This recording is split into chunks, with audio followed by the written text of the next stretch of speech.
चर्चा की शुरुआत में मैं वो 5 चीज आपके सामने रखना चाहता हूं जो संदर्भ है आज इस देश में शिक्षा का।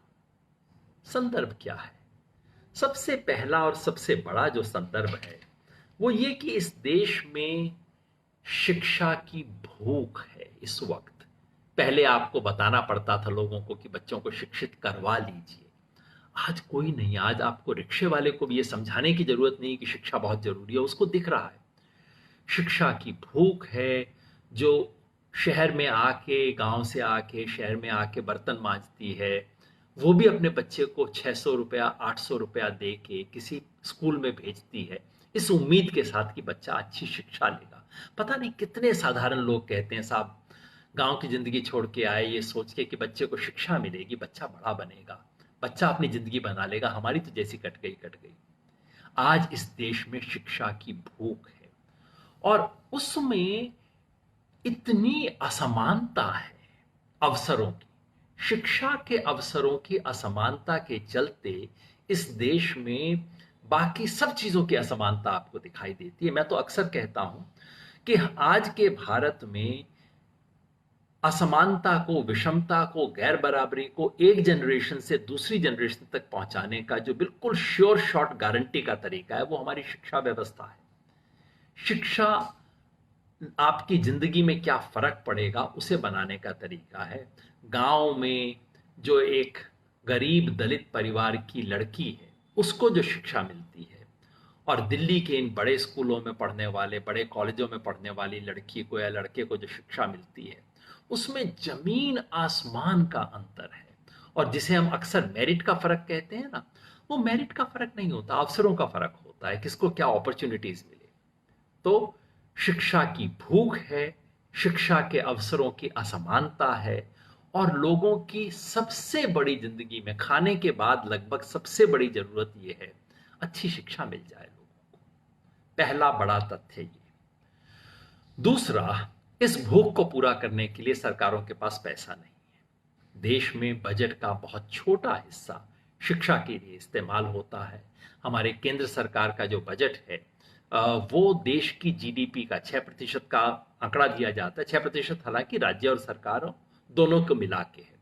तो कहा जाता है 6% आप खर्च कर लीजिए और ये डॉक्यूमेंट कहीं 4% का दावा करता है कि 4% एक्चुअली खर्च हो रहा है, पर वास्तव में तो इससे भी बहुत कम हो रहा है। शिक्षा में खर्च करने के लिए पैसा नहीं है। जो कुछ पैसा था केंद्र सरकार के पास हुआ करता था। राज्य सरकारें ज्यादातर कंगाली की हालत में रहती हैं। राज्य सरकारें जिस पे सबसे पहले पैसा बचाना चाहती हैं वो है शिक्षा।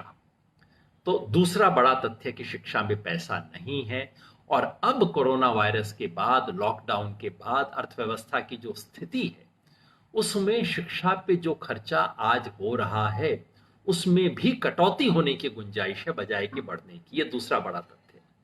तीसरा बड़ा तथ्य है कि इस वक्त देश में सरकारी शिक्षा से भगदड़ मची है। लोग छोड़ छोड़ के भाग रहे हैं। जहां जहां गांव के स्कूल में, सरकारी स्कूल में अब वो बच्चा पढ़ता है जिसके पास और कोई रास्ता नहीं है और कोई साधन नहीं है, सिर्फ गरीब का बच्चा पढ़ता है इस वक्त सरकारी स्कूलों में। जिसके पास 4 पैसे हैं प्राइवेट स्कूल में बच्चे को भेजना चाहता है। तो एक्सोडस है इस वक्त सरकारी स्कूलों से प्राइवेट स्कूल की तरफ। यही बात कॉलेजों पे लागू हो रही है, अब यूनिवर्सिटियों पे भी लागू होनी शुरू हो गई है क्योंकि यूनिवर्सिटियां भी प्राइवेट आ गई हैं। तो जो सरकारी क्षेत्र में शिक्षा मिल रही है उसका स्तर गिर रहा है। उसकी वजह से लोग छोड़ छोड़ के भाग रहे हैं और प्रैक्टिकली एजुकेशन अब प्राइवेटाइज हो गई है। यानी कि आपको शिक्षा के और अपनी जिंदगी के अवसर कैसे मिलेंगे? जितना आपके माँ पिता की जेब में पैसा है, पैसे से शिक्षा खरीदी जा सकती है, खरीदी जा रही है। यह हमारे समय का सबसे भयावह और तीसरा बड़ा तथ्य है। चौथा बड़ा तथ्य है कि हमारी शिक्षा में जो आजादी के बाद एक आत्मविश्वास था, रविंद्रनाथ टैगोर के चलते, महात्मा गांधी के चलते, गिजू भाई बधेका के चलते, कि हम इस देश में ऐसी शिक्षा व्यवस्था बनाएंगे जो हमारी जरूरत के लिए उपयुक्त हो, रविन्द्रनाथ टैगोर ने शांति निकेतन के प्रयोग किए, महात्मा गांधी ने नई तालीम की वकालत की, गिजुभाई बधेका ने सोचा, अपनी स्वप्न दृष्टि देश के सामने रखी, कई प्रयोग किए, वो सब अब खत्म हो रही है। अब ले दे के हिंदुस्तान के शिक्षाविदों का, हमारी शिक्षा का लक्ष्य, सपना अंतिम यही है कि किसी तरह से जो यूरोप में, अमेरिका में जैसी शिक्षा मिलती है वो हम अपने बच्चे को दे सके ना। तो हमारे सपने छोटे हो रहे हैं और ले दे के पश्चिम का अनुकरण करना, पश्चिम की शिक्षा का, वहां के समाज में जो शिक्षा मिलती है, जो सिलेबस है, जो पढ़ाया जा रहा है, जिस भाषा में पढ़ाया जा रहा है, उसकी नकल करना ले दे के हमारा एक देश का राष्ट्रीय लक्ष्य बन गया है। ये चौथी बड़ी बात है। और पांचवी बड़ी बात है, पिछले 5-7 साल में, पहले भी शिक्षण संस्थाओं की ऑटोनॉमी लगभग खत्म हो गई है। कोई वाइस चांसलर, कोई प्रिंसिपल, कोई हेडमास्टर अपनी तरफ से सोच के कुछ नहीं कर सकता। अब तो हालत ये है कि किसी वाइस चांसलर को सेमिनार करना होता है, किसी में यूनिवर्सिटी के डिपार्टमेंट में सेमिनार होते हैं, तो वहां उन्हें सेमिनार करने के लिए वाइस चांसलर की परमिशन लेनी होती है। वाइस चांसलर को कोई चीज करनी हो तो वो मिनिस्टर से पूछता है। पहले कुछ ऐसा नहीं हुआ करता था। तो संस्थाओं की ऑटोनॉमी बिल्कुल धीरे धीरे खत्म हो रही है। ये बात नोट करने की है कि ऑटोनॉमी सिर्फ आज बीजेपी के जमाने में खत्म नहीं हुई।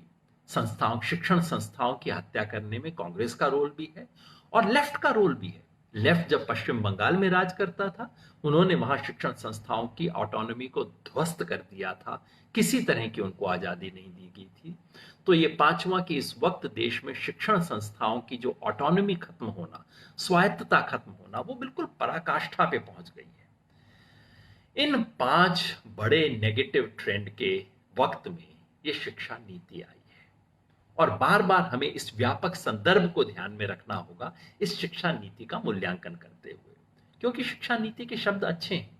ये डॉक्यूमेंट कुल मिला के अच्छा डॉक्यूमेंट है।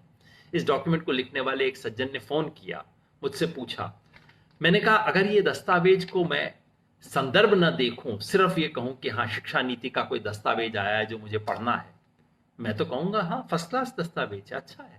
कई और शिक्षाविदों ने भी लिखा है, इसमें कई अच्छे विचार हैं, लेकिन इस संदर्भ में इन विचारों का क्या बनेगा ये आपको मुझे सोचना है। इसके बारे में मैं बात करूंगा।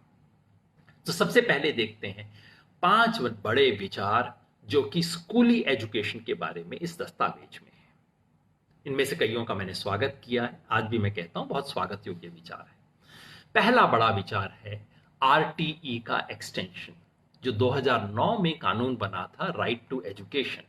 उस कानून के तहत ये सरकार ने फ्री एंड कंपल्सरी एजुकेशन का राइट दिया था और उसे संविधान में भी शामिल किया गया था। फ्री एंड कंपल्सरी एजुकेशन के तहत 6 साल से लेके 14 साल तक के बच्चों को एजुकेशन देनी होगी, जिसका मतलब है सरकार पर जिम्मेवारी है कि वो उनकी शिक्षा के लिए व्यवस्था करे। उसके साथ ही में मिड डे मील की स्कीम भी आई बच्चों को रखने के लिए। सरकारी स्कूल में किसी भी स्कूल में कम से कम क्या न्यूनतम व्यवस्था होनी चाहिए, इसका कानून बना आरटीई। स्कूल के अंदर 25% बच्चों, गरीब बच्चों को प्राइवेट स्कूलों को भी एडमिशन देना पड़ेगा। ये सब कानून उसी वक्त 2009 में बने।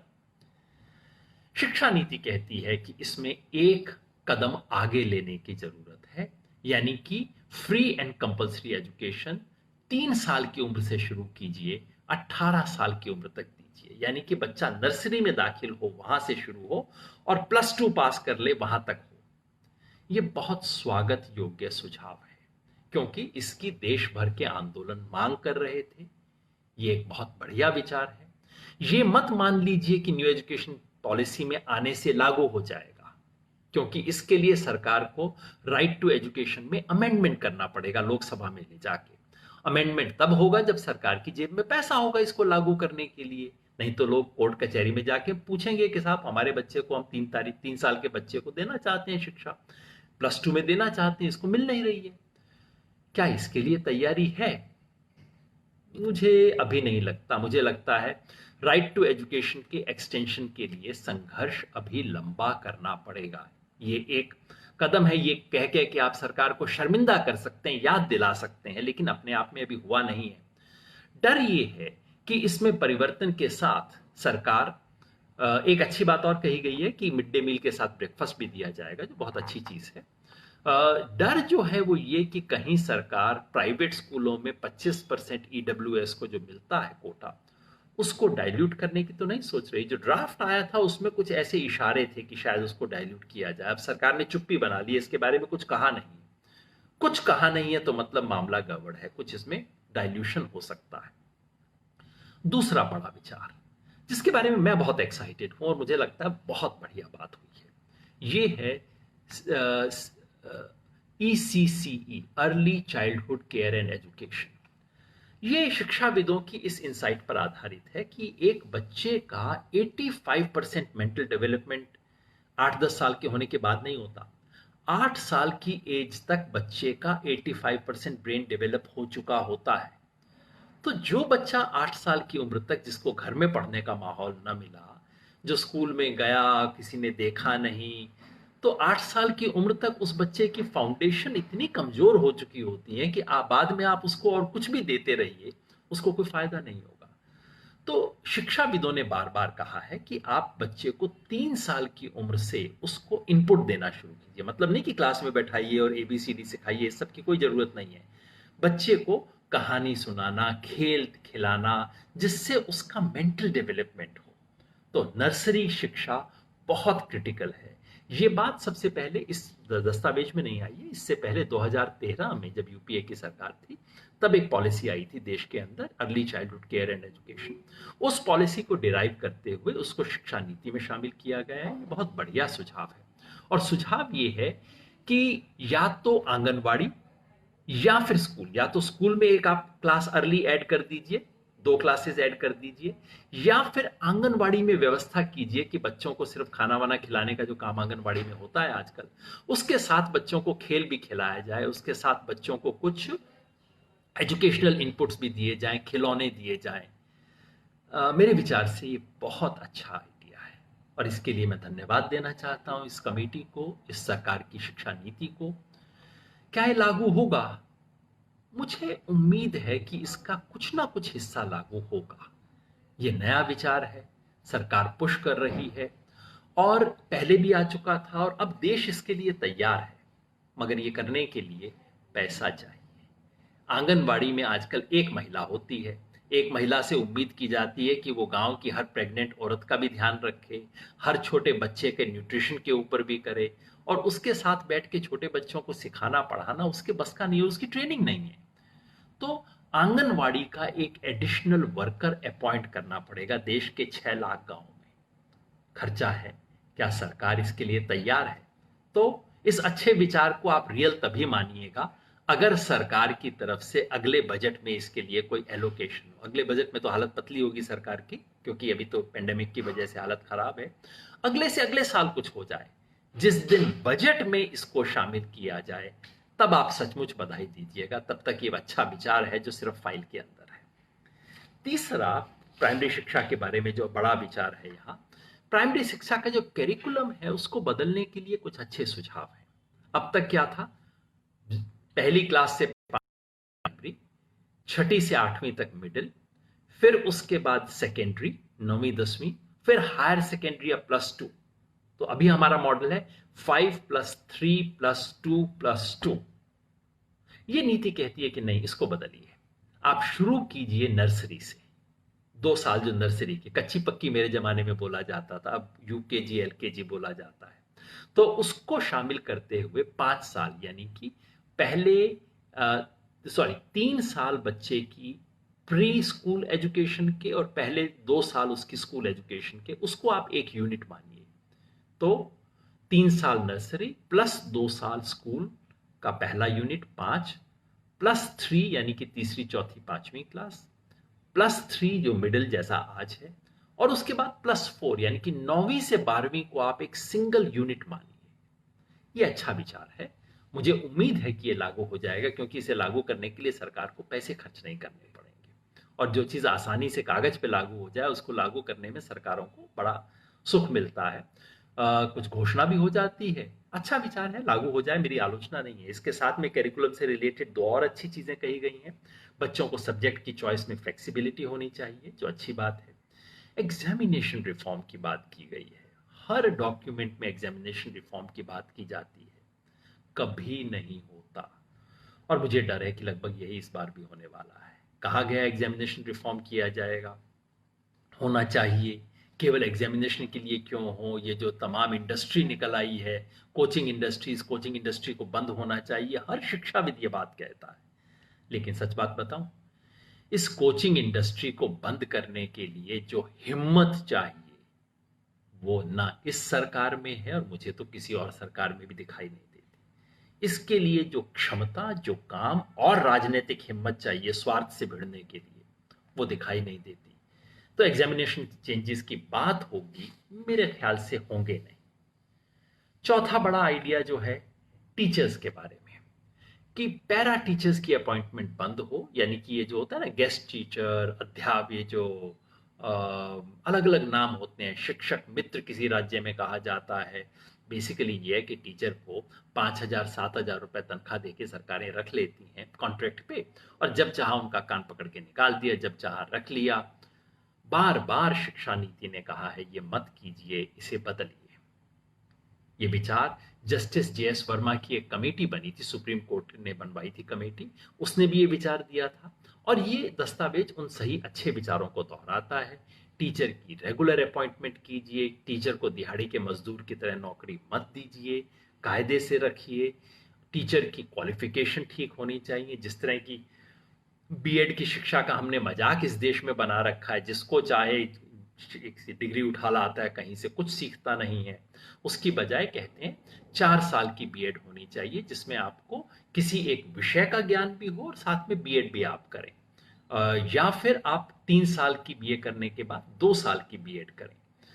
और बीएड के ये जो दुकानें खुली हुई हैं देश भर में, इनको बंद किया जाए, बिल्कुल स्पष्ट शब्दों में नीति कहती है। तो नीति को मैं सलाम कहता हूं। साथ में एक बात बता दूं, ये होगा नहीं, क्योंकि फिर किसी सरकार की बीएड का कोर्स बदल जाएगा, शिक्षा उसको 3 से 4 साल कर दिया जाएगा, वो सब इंप्लीमेंट हो जाएगा। ये जो बीएड की दुकानें खुली हुई है ना देश भर में, आधी दुकानें तो नेता लोग चलाते हैं, आधी से भी ज्यादा चलाते होंगे। मुझे नहीं लगता किसी सरकार की हिम्मत होगी इन दुकानों को बंद करने की। जिस दिन जो सरकार करेगी उसको सलाम करूंगा, कहूंगा बहुत शानदार काम आपने किया है। पांचवा बड़ा विचार शिक्षा से जुड़ा हुआ, जिसके ऊपर इतनी चर्चा हुई है, वो है मीडियम ऑफ इंस्ट्रक्शन और लैंग्वेज। एक बहुत अच्छी बात इस शिक्षा नीति की जो है कि इसमें बार बार भाषा के प्रश्न पे चर्चा की गई है। भारतीय भाषाओं में पढ़ाने के महत्व को रेखांकित किया गया, अंडरलाइन किया गया है। हमारे पास इतनी बड़ी स्ट्रेंथ है, इतनी लैंग्वेजेस हमारे देश में, ये प्रॉब्लम नहीं है, ये रिसोर्स है। बार बार लोग कहते हैं प्रॉब्लम होगी, साहब प्रॉब्लम नहीं है, भाषा हमारा रिसोर्स है। और मल्टीपल लैंग्वेजेस को लर्न करना हमारे देश का ट्रेडिशन है, ये हम नेचुरली करते हैं। आप कर्नाटका में जाइए, इतने लोग हैं जो मराठी बोलेंगे। आप तेलंगाना में जाइए, इतने लोग हैं जो कि दक्षिणी उर्दू बोलेंगे, हिंदुस्तानी बोलेंगे, साथ में तेलुगु भी बोलेंगे। आप देश के तमाम इलाकों में जाइए, 2-2 भाषाएं तो बहुत लोग जानते रहे। हमारा देश एक बहुभाषीय देश है, और इस बहुभाषीय देश के चरित्र को बचाए रखने की बात ये शिक्षा नीति कहती है, जिसके लिए इसका स्वागत किया जाना चाहिए। एक विशेष चैप्टर है हमारी लैंग्वेजेस में, मैं इसका स्वागत करता हूं। ये याद रखिए कि ये बात नई नहीं है, पुरानी है। ये बात 3 बातें रिकमेंड करती है। पहला ये कि बच्चों को एक नहीं कई भाषाएं सिखानी चाहिए। नंबर 2, 3 लैंग्वेज फॉर्मूला, यानी कि अंग्रेजी, हिंदी और वहां की स्थानीय भाषा। अगर स्थानीय भाषा भी हिंदी हो तो फिर एक ऐसी भाषा जो कि इस देश के दूसरे इलाके की भाषा हो। यह मूल स्पिरिट थी 3 लैंग्वेज फॉर्मूला की। उसे लागू करने की हिम्मत कभी नहीं हुई है, और सबसे बड़ी उसके बारे में बेईमानी मैं कहूंगा ये हिंदी इलाके ने की है। क्योंकि आपने कर्नाटका वालों को तो बोल दिया कि तुम हिंदी पढ़ो क्योंकि वो राजभाषा है, लेकिन उत्तर प्रदेश में क्या हम तमिल पढ़ेंगे? हरियाणा वाले तेलुगु पढ़ेंगे? उसके अंदर कन्नी काट गए। और जब उत्तर भारत के लोगों ने इसके लिए साइड निकाल लिया, अबे हम तो संस्कृत पढ़ लेंगे, संस्कृत से काम चल जाएगा, तो 3 लैंग्वेज के फॉर्मूला की ऐसी तैसी हम हिंदी बोलने वालों उत्तर भारत के लोगों ने की है। इसके बाद हमारा कोई अधिकार नहीं बनता कि किसी दूसरे से कहें कि तुम हिंदी क्यों नहीं सीखते। हमने तो नहीं सीखी और कोई भाषा। तो 3 लैंग्वेज का फॉर्मूला इस देश में 60 के जमाने से चलता आ रहा है, कागज पे लागू कभी कायदे से नहीं हुआ है।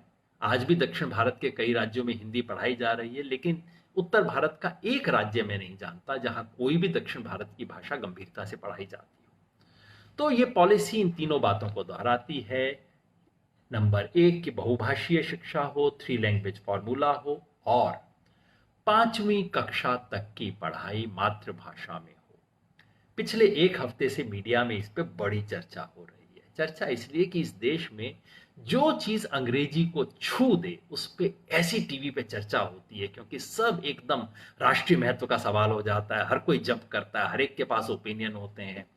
मैं बार बार कहता हूं, दक्षिण अफ्रीका को रंगभेद कहते थे ना, दक्षिण अफ्रीका में कलर डिस्क्रिमिनेशन था, कितना खराब था। मैं बार बार कहता हूं, ये इंडिया जो है ना, हमारा देश, यहाँ पे भाषाई अपार्थाइड है, भाषाई रंगभेद है। जैसे वहां दक्षिण अफ्रीका में गोरे साहब राज किया करते थे, हमारे यहाँ अंग्रेजी बोलने वाले साहब राज करते हैं। आप उसमें शामिल हो जाइए, आप इस देश के राजा हैं। नहीं होइए, आप कुछ भी, आपकी जेब में पैसा भी हो, तब भी आप राजा नहीं है इस देश के अंदर, जब तक आप अंग्रेजी नहीं बोल सकते। तो चूंकि अंग्रेजी को छू दिया है, चर्चा हो रही है, लोग सारे इस बात को भूल गए कि इसमें कोई भी नई बात नहीं है। ये जो नीति है, ये 1960 के डेकेड से चली आ रही है। स्टैंडर्ड रिपीटिशन हो रहा है, उसी भाषा में वही बात दोबारा कही गई। दूसरा, लोग भूल जाते हैं कि ये दुनिया भर के एजुकेशनिस्ट लोगों की रिकमेंडेशन है, ये कोई इंडिया की स्पेसिफिक पॉलिसी नहीं है। ये जो सारी चर्चा ऐसे हो रही है जैसे अचानक गवर्नमेंट ऑफ इंडिया की किसी पॉलिसी ने मदर लैंग्वेज के बारे में कुछ कह दिया है। भाई कैसे कह दिया है, तो बड़ी अजीब बात है, ऐसे कैसे हो सकता है, सब चर्चा चल रही है। मैं सबसे कहना चाहता हूं, मुझे आप दुनिया का एक एक्सपर्ट दिखा दीजिए जो कहता हो कि बच्चे को मदर टंग के अलावा किसी और लैंग्वेज में इनिशियल एजुकेशन देनी चाहिए। कोई समझदार एजुकेशनिस्ट नहीं कहता, कोई लिंग्विस्ट नहीं कहता, कोई साइकोलॉजिस्ट नहीं कहता। हर कोई कहते हैं कि हाँ, बच्चे को मदर लैंग्वेज में देनी चाहिए, मदर टंग में। मदर टंग का मतलब केवल वो नहीं कि जो माँ बोलती है। मदर टंग का मतलब आप और आपके इर्द गिर्द बच्चा स्वाभाविक रूप से स्कूल जाने से पहले जिस भाषा में दुनिया को समझता है, वो भाषा, वो जिस बच्चों के साथ खेलता है, खेलते वक्त क्या बोलता है, वो है उसकी भाषा। उस भाषा में शिक्षा मिलनी चाहिए, इसके बारे में कभी कोई दो राय नहीं रही है। तीसरी समस्या ये है कि हिंदुस्तानी, और खास तौर पे आप सब लोग जो बात सुन रहे हो, मैं एक अनुरोध करूंगा, एक एलिमेंट्री डिस्टिंक्शन हम क्यों नहीं समझ सकते? बिल्कुल बुनियादी बात है, 2 मिनट की बात है समझना। किसी भाषा को सीखना एक मामला है, उस भाषा के माध्यम से पूरी दुनिया को जानना दूसरा मामला है। Learning a language and medium of instruction, these are 2 entirely different questions. English पढ़नी चाहिए, इंग्लिश से फायदा होगा।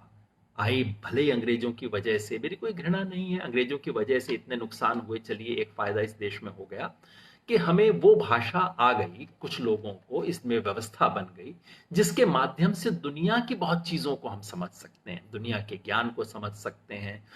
दुनिया का जो गैर अंग्रेजी इलाका है उसको भी हम इंग्लिश के जरिए समझ सकते हैं। अच्छी बात है, इंग्लिश सीखनी चाहिए, लेकिन इसका मतलब ये नहीं कि इंग्लिश में आप ज्योग्राफी पढ़ें, इंग्लिश में हिस्ट्री पढ़ें, इंग्लिश में साइंस पढ़ें, इंग्लिश में मैथ्स पढ़ें। इसकी कोई जरूरत नहीं है। और दूसरा, ये कतई जरूरत नहीं है कि अगर आपने प्राइमरी में किसी बच्चे को हिंदी मीडियम से पढ़ाया, तेलुगु मीडियम से पढ़ाया, तो वो जिंदगी भर हिंदी या तेलुगु मीडियम में ही पढ़ेगा। ट्रांजिशन हो सकता है। ट्रांजिशन, बच्चे को 5वीं कक्षा तक आप उसकी माँ की जो भाषा है उससे पढ़ाइए। माँ की भाषा का मतलब सिर्फ हिंदी नहीं, माँ की भाषा का मतलब होगा मैथिली, भोजपुरी, राजस्थानी। हिंदी के जो सैकड़ों अवतार हैं, कम से कम 40 तो हैं, उनमें आप पढ़ाइए, तुलु में पढ़ाइए, देश की नॉन शेड्यूल्ड लैंग्वेजेस 100 के करीब हैं, उन सब में पढ़ाइए। उसके बाद 5वीं कक्षा के बाद ट्रांजिट कीजिए बच्चे को ऐसी भाषा में जो कि उसके इलाके की भाषा हो। तो तुलु से 6ठी कक्षा में वो कन्नड़ में आ सकते हैं, जो भोजपुरी पढ़ रहे थे 6ठी कक्षा में हिंदी में आ सकते हैं। ट्रांजिशन होगा, और उसके बाद उनकी अंग्रेजी की क्षमता को आप विकसित करते रहिए। बिल्कुल, आप कक्षा 2 से 3 से बच्चे को इंग्लिश पढ़ाना शुरू कर दीजिए। आप सोचेंगे ये पॉसिबल है क्या? भाई उसका एक उदाहरण आप अपने आप सामने देख लीजिए। मैंने ABCD कक्षा 6 में सीखी थी, उससे पहले नहीं सीखी थी।